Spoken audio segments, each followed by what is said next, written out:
दोस्तों मैंने अभी अभी देखा धड़क टू का ट्रेलर।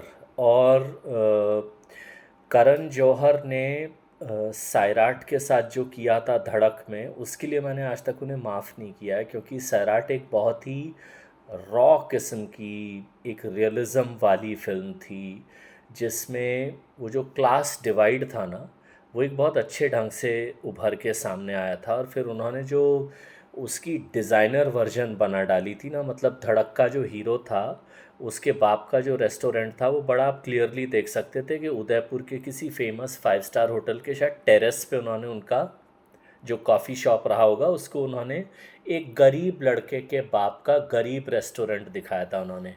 तो उसकी वजह से सैराट की जो खूबी थी, वो उसका पहली वाली धड़क ने बिल्कुल कद्दूकस कर दिया था, बिल्कुल खुरच खुरच के रख दिया था उस फिल्म को। और बाकी चाहे धड़क लोगों को पसंद आई हो नहीं पसंद आई हो, सिर्फ इसी वजह से मुझे लगता है कि कुछ फिल्मों का रीमेक बनाने के लिए एक, चाहे वो कितना भी बड़ा प्रोड्यूसर हो और वो कितना भी बड़ा डायरेक्टर हो, उसका कुछ एग्ज़ाम या कुछ चेकअप होना चाहिए। खैर, कमिंग टू धड़क टू, धड़क टू का जो मैंने ट्रेलर देखा, अच्छा ट्रेलर है।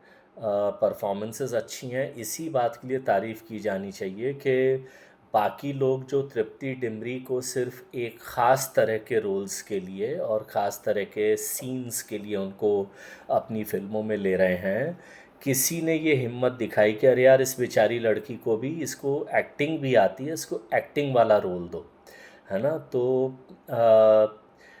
जो ये जो कहानी है, एक बार फिर से इसमें क्लास डिवाइड है। द ओनली डिफरेंस इज़ के धड़क का जो हीरो था, या जो ओरिजिनल सैराट का जो हीरो था, इसे आप कह सकते हैं धड़क विद रैम्बो वर्जन। मतलब इसमें ट्रेलर के एंड में झलक आ रही है कि जो हीरो है उसके अंदर का मर्द जाग रहा है, और वो जो अत्याचार करने वाले लोग हैं उनके खिलाफ खड़ा हो रहा है।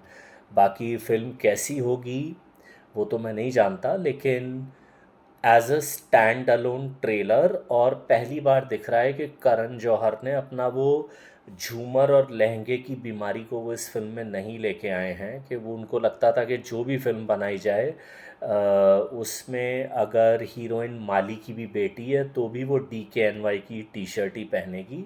उस बीमारी को शायद उन्होंने कंट्रोल में रखा है, और इसलिए ये ट्रेलर अच्छा लग रहा है। एक अनलाइक धर्मा प्रोडक्शन फिल्म लग रही है ये, और इसलिए हो सकता है धड़क टू भी एक अच्छी फिल्म निकले। धड़क को honestly for the very simple reason कि मैंने सैराट देखी थी, और सैराट के मुकाबले धड़क वॉज अ डब्बा फिल्म। लेकिन फिर भी Dhadak two as a stand alone, मैं उसे ये ना तो धड़क का सीक्वल ही है, ना ये धड़क की कहानी से इसका कोई कनेक्शन है, तो इसे धड़क टू भी क्यों कहा गया है मुझे नहीं मालूम, but what ever it is, क्योंकि शायद वो क्लास डिवाइड के बैकड्रॉप पर ये भी फिल्म है, तो इसलिए शायद करण जौहर ने ऐसा सोचा होगा। और इसलिए मैं मनमोहन देसाई की भी तारीफ़ करता हूँ। उन्होंने कभी भी अपनी अगली फिल्मों को अमर अकबर अकबर एंथनी टू, अमर अकबर एंथनी थ्री नहीं बोला, हालांकि उनकी फिल्मों में लॉस्ट एंड फाउंड बहुत क्लियरली रहता था। बट एनीवेज, मैं डाइग्रेस नहीं करूँगा। धड़क टू, मैं रिपीट करता हूँ, इस ट्रेलर में एक क्लास डिवाइड वाली लव स्टोरी दिख रही है।